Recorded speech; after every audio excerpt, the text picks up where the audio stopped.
G'day guys, this is Broadcasting Because back with episode number 2 of this Portsmouth career mode playthrough on FIFA 12, and we start off the episode with some very good news. Marcel Wine has come back and accepted the wage offer that I put forward last episode of 4,000.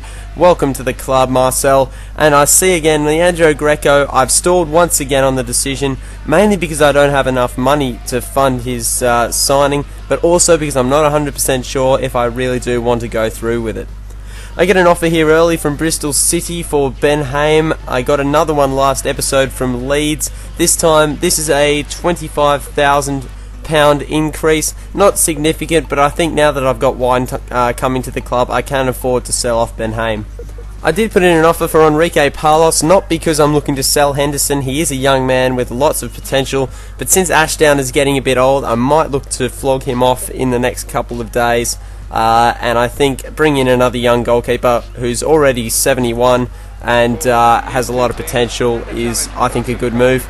Moving on now to the second friendly of the pre-season, and we come up against Levante away from home, another first division side. In fact, we don't play a second division side during the pre-season. That is good to test out where we stand against decent sides, but it is difficult to get a good run of form up going into the season, and to be honest, we couldn't have gotten off to a worse start as Valdo crosses it in to Kone, who finds the back of the net in just the 3rd minute of the match. And to be honest, that pretty much summed up the first half. Levante were right on the attack the entire time. Futax did get a decent shot away, but that was pretty much the best chance we had. Futax was once again through on goal, but he is just so slow. I don't know what sort of a future I'm going to have with him, but we see that Kone just waltzing through our defence, capitalising on a very poor pass. Don't pass across the face of goal, but this is where things took a turn for the worse. Eric Kusaklep went off in the 22nd minute with an injury, and I brought on Dave Kitson. Hopefully he comes back quickly because he is probably my best forward. Joel Ward there with the shot, but absolutely shanked it. Now, I don't know what was going on here. Stockford just threw in a leg just as we were looking to go into halftime, only 2 goals down, and gives away a very stupid penalty. It definitely was a penalty though. And then Bakero steps up. Henderson guesses the right way, but he misses the goal entirely, and at halftime it is 2-0 to the home side Levante. Etuhu and Futax made way for Benjani and Agumeng Badu at half-time. Both of those guys, Benjani and Badu, have been in good form for me. Kone early on makes another breakaway through goal, and Adam Webster just absolutely cleans him up. The tackle could not have been any worse timed, and he gets a red card for that. 10 men and 2 goals down against Levante. There's no coming back from there. Despite that though, Henderson did put up a valiant effort in goal. He made some crucial saves to keep them out for the majority of the game, but then Barquero made up for his penalty miss earlier on and picked up Levante's 3rd just before the end of the game, and that was the final score. 3-0 to Levante away from home for Portsmouth.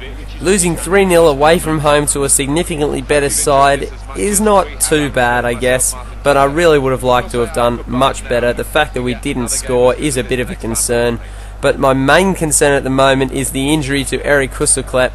He has picked up a sprained knee and will be out for 4 weeks. That includes, I believe, the first 2 N-Power Championship matches, which is certainly disappointing. Now, not because of the Eric Kusaklep injury, I did look to bring in another striker because I do think we lack a bit of depth in that area. I put in offers for Amioni and Jamie Mackey as well, who has fallen out a bit with QPR. Following that, we get a response from Tigres, who have accepted my offer for Enrique Palos. I sent off a wage to him. Fingers crossed, I would really like to bring this kid in. He has got a lot of potential for a young man, already with good stats. It was all happening during this week in terms of transfers for Portsmouth. We get a response just 2 days after putting in the offer for Jamie Mackey from QPR. They seem very happy to flog him off. I put in the wage offer for him just above what he's getting at the moment from the Hoops. Fingers crossed, I'd like to bring him in as well. Then I get another email. My inbox is practically exploding at the moment. From Atlante saying they want 1.7 million for Amione. I'm not really prepared to pay that much, particularly since it looks like I'm going to sign Jamie Mackey. Then Hibernian come in with an offer for 400,000 for Futax. It's tempting. He's not very quick. He is 21, but really his only asset is his strength, and I do end up flogging him off too high burning for just a bit under what is suggested. Enrique Palos writes back saying he's settled and he doesn't want to leave, but I offer him a bit higher wage and we'll see what comes of that. So now we go into the final friendly of the preseason against Evian. I haven't really put too much emphasis on who I've been playing in these matches, simply because I've just put in as many of the young guys as I can and tried to focus on squad rotation. I've probably got closer to my starting lineup here, and in the 4th minute we do concede a pretty lousy penalty. Not really happy with that. Our defending does leave quite a bit to be desired, and Sagbo makes no mistake from the spot to put Evian up 1-0 after just 5 minutes. Not a great start once again. However, we were not going to take this lying down. We're Portsmouth. We're going to fight back. And look at this long stretch of play. We hold on to the ball, lots and lots of passes for 5 straight minutes. 5 FIFA minutes, that is. Finally, Kitson finds the ball, makes some space, and from the edge of the box finishes a lovely run of play to bring us back level with Evian. The comeback is on. The key strikers of both sides were well and truly on song throughout the first half of this game. Sagbo and Benjani both having quite a bit of the ball. This shot, unlucky from Sagbo, could have so easily rebounded off Henderson and gone back into the goal after coming off the post. But unfortunately, after keeping him out for so long, Ricardo Roca just allows Khalifa to walk around him and he slots it in from a difficult angle. But is that where it ended? Of course not. Straight off the next kickoff, Evian take the ball, Sagbo makes a fool out of Pierce, walks past where Ricardo Roca should have been defending, and he gets their second in less than a minute. Needless to say, that's the end of Ricardo's game. We needed a bounce back, and thankfully that came at the beginning of the second half when Agumeng Badu scored his first goal for the club, and that is an absolute beauty from right on the edge of the box. I don't even know how he got a shot away from there, curling it into the top corner past the Evian goalkeeper. Absolutely excellent stuff, mate. That is why I signed you. I made one change, bringing Ward on for David Norris, and how about that for a save from Henderson, saving a certain goal from an open header, but unfortunately we couldn't mount any further of a comeback. That's how it ended. 3 losses out of 3 for the preseason. That is a shocking start.